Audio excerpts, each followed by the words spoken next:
Hello, my name is Josh Atkinson, and you've once again stumbled upon my oil painting YouTube channel. Before I get started, I wanted to ask everybody to hit the like button, the subscribe button, and the notification bell to help with the algorithm. So today, I am running in the other direction from AI and upsetting topics into bucolic, pastoral, nice, cute things. These are some geese and melanated ducks. I call them the goth ducks that I pass frequently, and I caught a good photo of them with really directional autumn light. I apologize for the glare. This is still wet. But anyway, I guess I'll just tell you all about how I made this in the time lapse. Okay, so here is our source image. Adorable geese, some black ducks in the background. Everybody's being very cute, very waterfowl.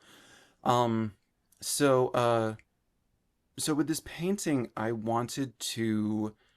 Well, I don't, honestly, I just wanted to have the painting finished for the YouTube upload this week, and it was an image that I'd caught on a good day with directional light as I was driving past.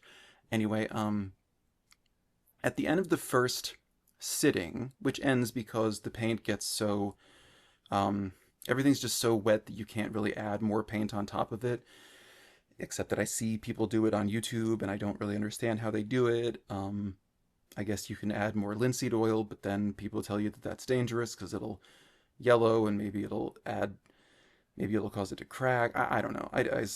If you're new here, welcome. Please hit the subscribe button. I have not gone to art school, so I'm figuring these things out um, largely on my own and with YouTube and with some with Helen Van Wyck's public access TV show that I watched as a teenager, which is also on YouTube now. Anyway, I wanted to paint this. I don't know what I wanted to do. What ended up happening was that I couldn't figure out what color the grass and the rocks and everything were. You'll see throughout this painting, I just kind of throw I just throw everything at it.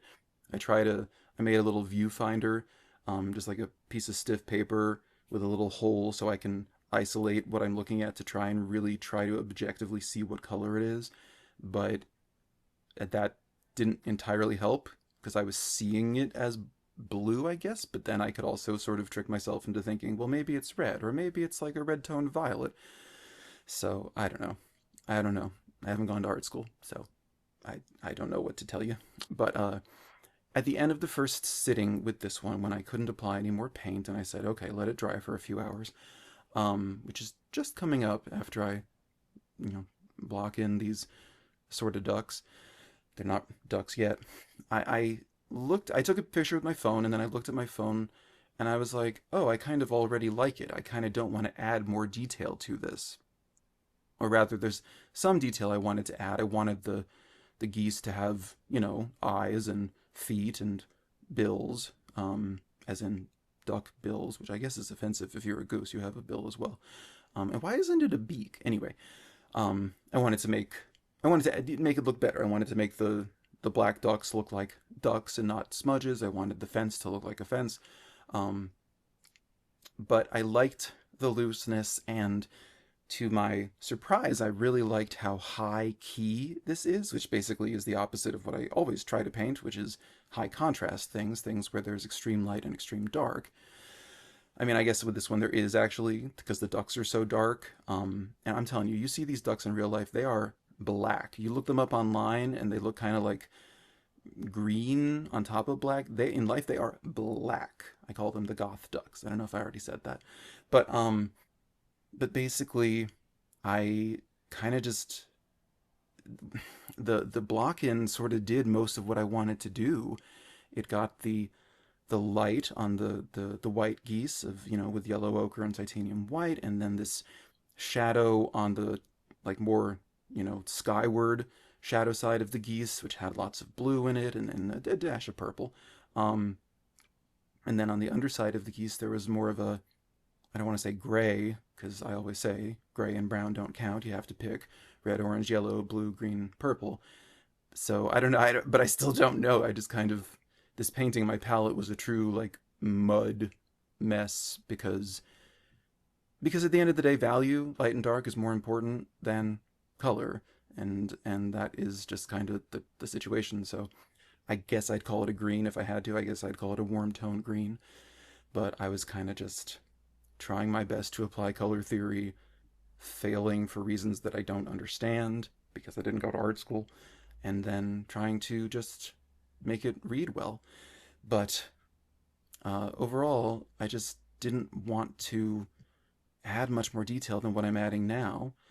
You'll see the painting in closer detail soon, and there are things that are flaws, that are, what's the word, rendering, drawing inaccuracies, but I don't care because I love how loose and alive this painting feels. I didn't do it alla prima, again, because I just don't understand how oil painters keep adding more oil paint. I'm missing something. There is some medium or type of mediums, but Gamsol, paint thinner, mineral spirits, that does not accomplish that. So I don't know. But anyway, so here I'm just kind of I lightened the patch of sunlight that they were standing in because it really was about as light as the white highlights on the geese. Um, a little less, just a touch less. And I'm adding some little shadows, some little reflections. It's cool to see how much the yellow ground is reflected in the butts of the geese. I believe the scientific term for that is a goose caboose. Um, anyway, uh, actually, what is no? It's a cloaca. Anyway, um, why do I know that? Because I have a pet cockatiel. And now the black ducks. I could have added more detail. I just straight up didn't want to. And then the mystery of what color is the ground, we'll never really know because every color's there. But at the end here, it was very blue. I added more warms to it, and that seemed to make things harmonious. And then I added some sunlight that I did end up in the final painting removing. You can see now it felt compositionally better. It was like stealing from the geese a little bit. So anyway, this is the finished painting. It is a 9 by 12 oil painting on a canvas panel.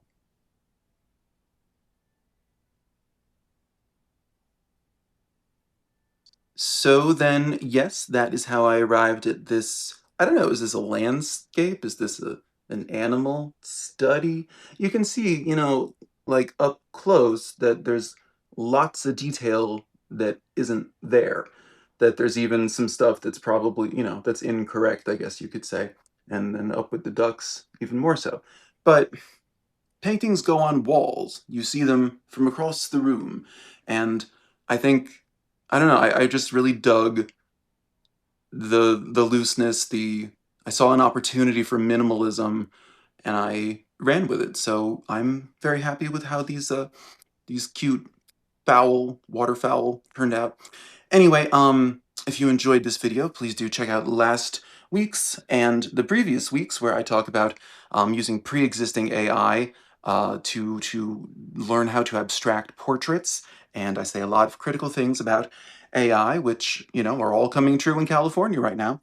Um, so anyway, yes, I also wanted to say thank you to the one new subscriber I got this week because you canceled out the one subscriber I lost this week. What are you gonna do? Yeah, I don't know. Thank you for watching.